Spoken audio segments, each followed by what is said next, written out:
Welcome to the IK classroom. आज मैं एक छोटा सा वीडियो लेके आया हूँ और स्पेशली ये सीएसआर कैंडिडेट जो है उनके लिए यहाँ पे ये वीडियो जो है ना काफ़ी हेल्पफुल होगा। देखिए म्यूटेशन से एक टॉपिक जो हमारा कम्प्लीमेंटेशन टेस्ट जो है आज हम इस पे बात करने जा रहे हैं और मैं आपको इसमें ये सिखाऊंगा कि कम्प्लीमेंटेशन ग्रुप्स जो है जिस पे क्वेश्चन बनते हैं आपके वो आप कैसे ईजी वे में फाइंड आउट कर सकते हैं। ठीक है, तो सबसे पहले जो इस प्रोसेस में हम सीखेंगे कि कम्प्लीमेंटेशन होता क्या है, व्हाट्स दिस कम्प्लीमेंटेशन ऑल अबाउट। इस कम्प्लीमेंटेशन को समझने के लिए सबसे पहले इन case of the budding east अगर मैं एक सिंपल सा पाथवे बना दूं कि A gives B, then B gives C, and C gives D, and ultimately the final product is histidine. So this is the simplest pathway here. So what happens? For example, मैंने ये pathway बना दिया, तो इस pathway में जो है अगर आप देखोगे इट्स अ सिक्वेंशियल पाथवे।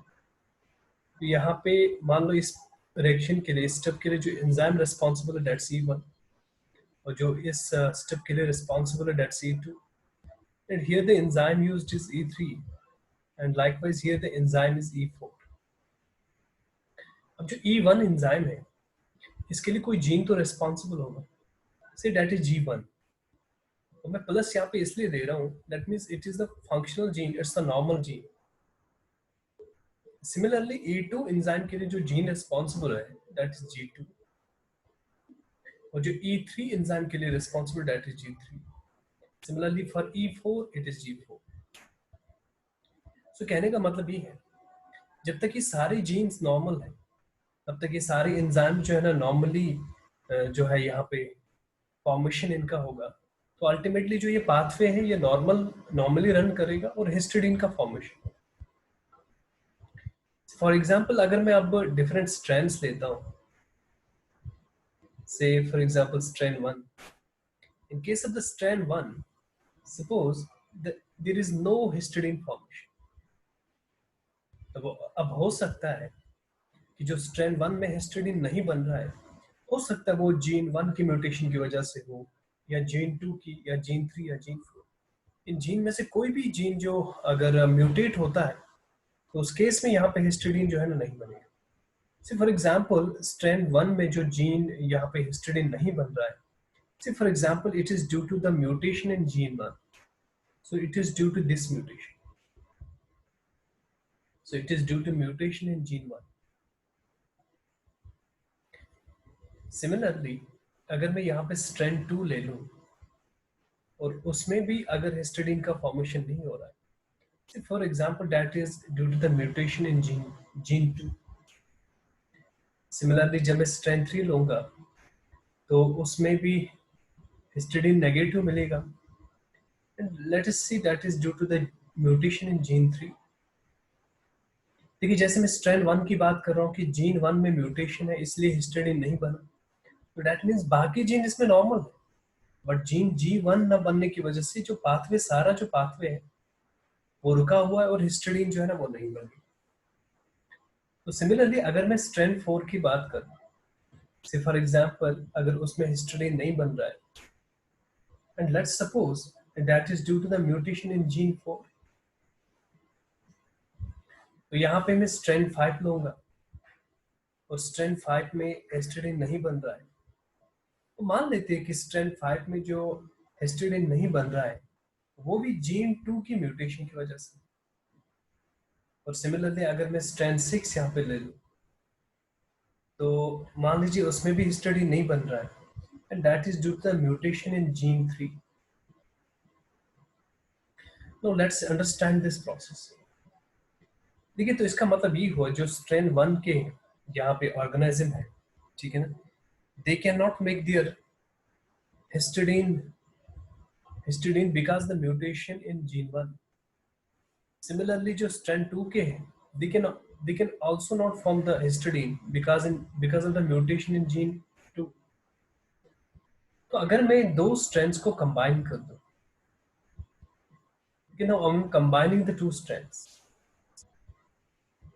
तो मैं स्ट्रैंड 1 और स्ट्रैंड 2 को कंबाइन कर, और स्ट्रैंड 1 के जीन्स का जो सीक्वेंस है, अगर मैं वो लिखता हूँ यहाँ पे, दैट इज G1 यहाँ पे म्यूटेटेड है, G2 यहाँ पे नॉर्मल है, G3 नॉर्मल है, और G4 जो इसमें वो भी नॉर्मल। और अगर स्ट्रैंड 2 की मैं बात करूँ, इसमें G1 नॉर्मल है, G2 जो है वो म्यूटेटेड है, म्यूटेटेड, और जो G3 है दैट्स नॉर्मल, और जो G4 है दैट इज अगेन नॉर्मल।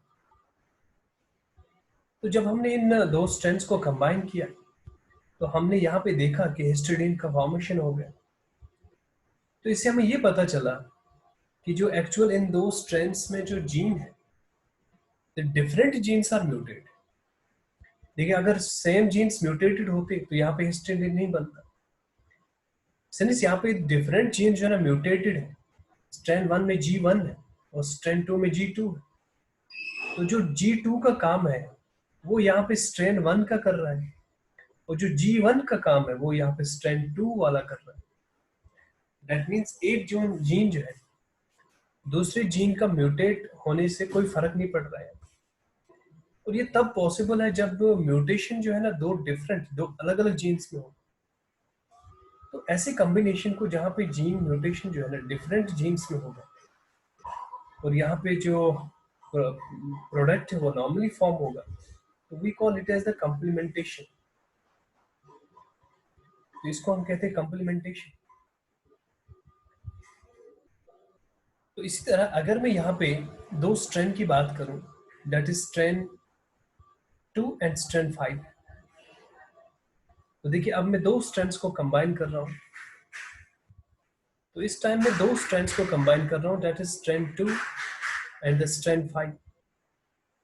और स्ट्रैंड 2 की अगर मैं बात करूँ, इसमें G1 नॉर्मल है, लेकिन G2 जो है म्यूटेटेड है, G3 नॉर्मल है, G4 भी नॉर्मल है। और जो स्ट्रैंड 5 की अगर मैं बात करूँ, इसमें G1 नॉर्मल है, G2 म्यूटेटेड है, G3 यहाँ पे नॉर्मल है, और G4 भी यहाँ पे नॉर्मल। तो इससे जब यहाँ पे देखा गया तो यहाँ पे हिस्टिडीन का फॉर्मेशन फिर भी नहीं होगा। तो बेसिकली द रीजन यहाँ पे ये है कि यहाँ पे जो म्यूटेशन है that's in the same gene. तो सेम जीन में म्यूटेशन होने की वजह से यहाँ पे हिस्टिडीन का फॉर्मेशन नहीं होगा, क्योंकि पाथवे जो है ना वो रन नहीं करेगा। सो इस केस में हम बोलते हैं हम this is not complementation, this is non complementation, this is non complementation. Okay, so this is all about what is complementation and what is non complementation. जैसे अगर हम इसको एग्जांपल से भी सीखेंगे, ड्रासोफिला के केस में, ड्रासोफिला का जो आई कलर है, आई कलर है, तो उसका मैं अगर पाथवे बना दूं, that is A gives B, then B gives X,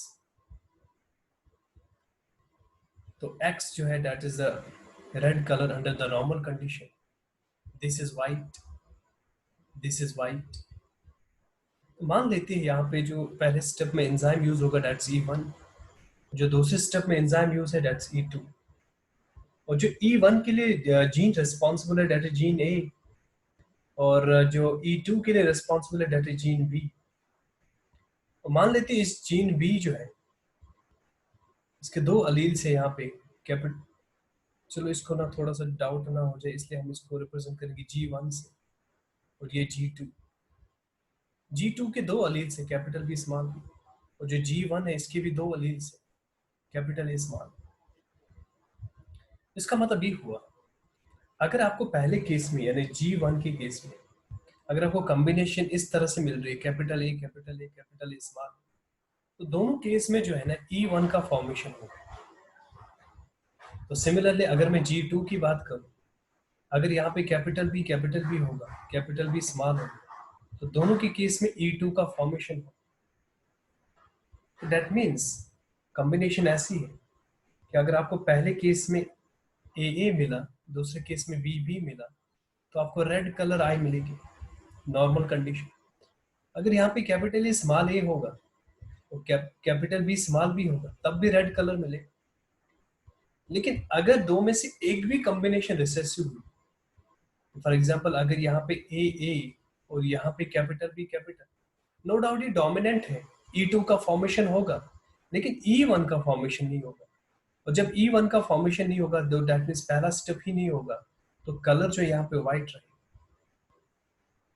similarly अगर कैपिटल ए यानी पहला जीन जो है डोमिनेंट है, लेकिन दूसरा जीन जो है ना उसमें दोनों रिसेसिव है, स्मॉल बी, तो उस केस में भी यहाँ पे आपको व्हाइट कलर ही मिलेगा, क्योंकि अगर E1 बन रहा है लेकिन E2 नहीं बन रहा है, तो in that case we can say कि यहाँ पे भी जो है ना कलर व्हाइट मिलेगा। तो दैट मीन्स अगर मेरे पास कॉम्बिनेशन इस तरह से कैपिटल ए कैपिटल बी और दूसरी कंडीशन ये है capital A small B small, तो ये भी व्हाइट है और ये भी व्हाइट है, ठीक है। तो अब इन दो कॉम्बिनेशंस को अगर मैं कंबाइन करूं, तो जब मैं कंबाइन करता हूं इन दो कॉम्बिनेशन को, तो मुझे रेड कलर आई मिलेगी। तो इस केस में हमें ये पता चला रेड कलर आई हमें इसलिए मिला क्योंकि यहाँ पे जो म्यूटेशन था दो अलग अलग जीन्स में था। देखिए इस केस में म्यूटेशन जो है बी में था और इस केस में जो म्यूटेशन है ए जीन में था। तो दो अलग अलग जीन में म्यूटेशन होने की वजह से यहाँ पे जो है ना आपको रेड कलर मिला when they are combined, when you get the hybrid. So this is called the complementation. That means here it shows the complementation. I hope it's clear. चलिए देखिए इस पे जो क्वेश्चंस आते हैं वो किस तरह से आते हैं। जैसे देखिए ये मैंने आपके सामने एक क्वेश्चन बना लिया, क्वेश्चन है आपको इसमें ना कम्प्लीमेंटेशन जो है ना कम्प्लीमेंटेशन ग्रुप्स यानी सिस्ट्रॉन्स निकालने, इसको सिस्ट्रॉन्स भी बोलते हैं।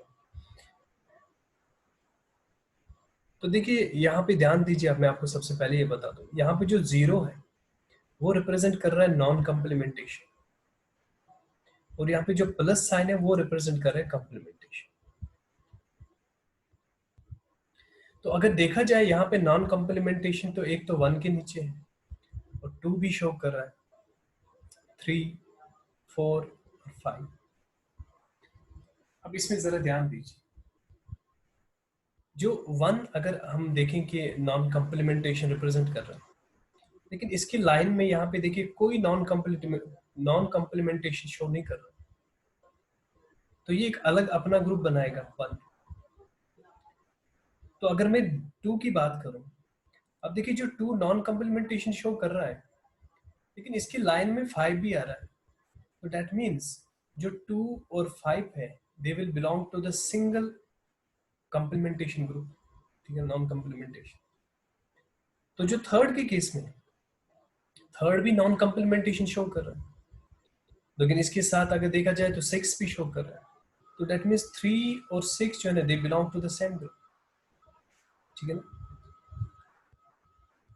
तो यहाँ पे अगर 4 का देखा जाए, ठीक है, तो अगर यहाँ पे 4 का देखा जाए तो आप देख लीजिए इस केस में जो 4 है it does not belong to any group, तो सेपरेट रहेगा, ठीक है।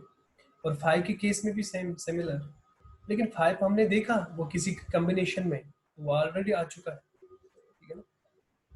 लेकिन अगर आप ऐसे क्वेश्चंस को ऐसे सॉल्व करोगे तो बड़ा हैक्टिक होगा, तो इस क्वेश्चन को सॉल्व करने के लिए आप एक सर्कल ड्रा किया करो, और सर्कल में पहले म्यूटेंट्स लिखा करो, जितने म्यूटेंट्स हैं 1 2 3 4 5 और 6। अब देखिए जो 1 है इसका किसी के साथ ग्रुप नहीं बन रहा, तो लीव इट। अब जो 2 है इसका 5 के साथ ग्रुप बन रहा है, तो 2 और 5 को इस तरह से जोड़िए, ठीक है। इसी तरह सिमिलरली जो 3 है इसका जो ग्रुप है 6 के साथ बन रहा है, तो इस तरह से जो 3 और 6 है इसको जोड़ दीजिए, ठीक है। now जो 4 है इसका किसी के साथ ग्रुप नहीं बन रहा, तो दैट मीन्स अगर आपको यहाँ पे देखना होगा कम्प्लीमेंटेशन ग्रुप्स कितने हैं, तो यहाँ पे जो कम्प्लीमेंटेशन ग्रुप है एक 2 5 का 1 और 3 और 6 का एक, तो 1 अलग है 4 अलग है, दैट मीन्स 1 2 3 4, तो 4 ग्रुप्स आर फॉर्म्ड, ठीक है। सिमिलरली यहाँ पे देख लीजिए एक क्वेश्चन आया है, ये क्वेश्चन जो CSR में पूछा गया था, इट वाज इन जून 2013, ठीक है। अब क्वेश्चन ये कह रहा है कि नीचे दिया गया एक कम्प्लीमेंटेशन टेस्ट है, अभी जो मैं कम्प्लीमेंटेशन टेस्ट है वो मैं आगे दिखा दूंगा। और उस कम्प्लीमेंटेशन टेस्ट में जो प्लस है वो रिप्रेजेंट कर रहा है कम्प्लीमेंटेशन, और जो जीरो है वो रिप्रेजेंट कर रहा है नॉन कम्प्लीमेंटेशन। तो पहले हम इस कम्प्लीमेंटेशन टेस्ट को देखेंगे और उसके बाद हम जो है ना ऑप्शंस पे आएंगे। तो ये यहाँ पे कम्प्लीमेंटेशन टेस्ट। चलिए सबसे पहले मैं कम्प्लीमेंटेशन टेस्ट जो है ना ग्रुप्स निकालने की कोशिश करूँगा। तो मैं पहले म्यूटेंट्स लिखूंगा 1 2 3 4 5 6। अब आपको इजी फाइंड होगा कि 1 जो है वो 3 और 6, यानी ये जो 1 3 6 है ये एक ही कम्प्लीमेंटेशन ग्रुप से बिलोंग करते हैं। तो 1 का 3 के साथ भी है और 6 के साथ भी है, और यहाँ पे देख लीजिए आप 3 का 6 के साथ भी है, ये जो 3 और 6। तो दैट मीन्स 1 3 और 6 जो है ना this will form the one cistron, और we can say one group. ठीक है। इसी तरह अगर हम 2 पे जाएं, देखिए 2 का किसी के साथ ग्रुप नहीं बन रहा है, तो 2 जो है ना बिल्कुल अलग रहेगा। और फिर हम यहाँ पे जाते हैं, देखिए 4 पे, तो 4 का जो ग्रुप बन रहा है 5 के साथ बन रहा है, तो दैट मीन्स 4 और 5 जो है ना कंबाइन होगा और ये एक ही ग्रुप बनेगा। ठीक है। और 5 तो आ गया और 6 का भी आ गया। ठीक है। तो दैट मीन्स जो टोटल यहाँ पे ग्रुप्स बने या जो सिस्ट्रॉन्स बने, टोटल यहाँ पे 3 सिस्ट्रॉन्स बने। और अगर उनमें 3 सिस्टम्स को मैं लिखूंगा, जो पहला सिस्ट्रॉन है उसमें आपका 1 3 और 6 आ जाएगा, और जो सिस्ट्रॉन 2 है यानी दूसरा जो सिस्ट्रॉन, दूसरा जो ग्रुप बना वो है 5 4 का, और तीसरा जो सिस्ट्रॉन बना यहाँ पे वो है अकेले 2 का। तो इस तरह से यहाँ पे 3 सिस्ट्रॉन्स बने। तो मैं वापस आ जाऊंगा ऑप्शंस पे। ऑप्शन कह रहा था the mutations can be ordered in a single cistron as 1 3 5 2, but ऐसा तो नहीं है, एक ही सिस्ट्रॉन नहीं बन रहा। All mutations belong to the single cistron, ये भी गलत है। अब तीसरा ऑप्शन जो है देयर आर 3 सिस्ट्रॉन्स, देखिए हमने निकाल के देखा 3 सिस्ट्रॉन तो है। अभी आगे देखते हैं, कह रहा है कि पहले सिस्ट्रॉन में जो म्यूटेशन 1 3 6 है वो आएगा, यही कॉम्बिनेशन आई थी हमें। तो जो दूसरा सिस्ट्रॉन है वो 4 और 5 का बनेगा, और जो तीसरा सिस्ट्रॉन है वो सिर्फ 2 का होगा। तो इस तरह से जो ऑप्शन थर्ड है वो इस क्वेश्चन का सही आंसर है। So I hope this video will be helpful to you. तो आगे जाके जब भी आप क्वेश्चंस करोगे आपके क्वेश्चन जो है वो गलत ना हो जाए इस complementation test. Thank you for watching.